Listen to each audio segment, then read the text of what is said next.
And we have more now on the shooting death of the Dallas officers. From shock to sadness to outrage, much of America and our community is awash with emotion, each day seeming to bring more bad news. Observers in the trenches say that everyone handles the pain a little bit differently, as our Michelle Gillen found out.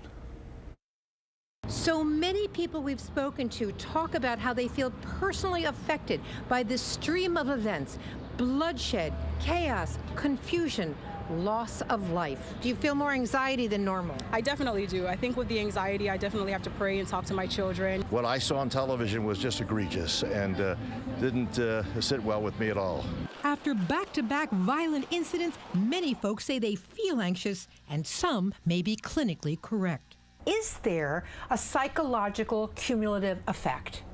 There is a psychological effect. There is a constant level of anxiety and panic for some that has swept across the country, and it is affecting people's mood, it is affecting the way they live their lives. There's a constant state of vigilance. Psychiatrist Daniel Bober.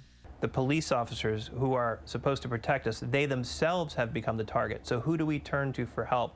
And that's just an awful feeling. It's a terrible sense of hopelessness and a loss of control. We wait for the next one to happen again, and we've become immune to what's going on. Bober says recent events fuel concerns that can manifest physically and be transmitted to your children.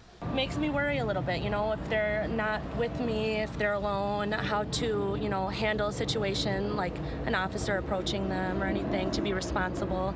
It's sad that we have to even think that way. I do worry about the effect that this has on children, particularly that children have so many outlets to get the information. A leader of the LGBTQ community, Tony Lima. We turn that sense of helplessness around by taking action as a community. There's this huge amount of intolerance, and all that will change with further action, further education, and really banding together as a society and as humanity. For some, action is the way to cope, but others say they've had and heard enough. I just don't even watch the news anymore.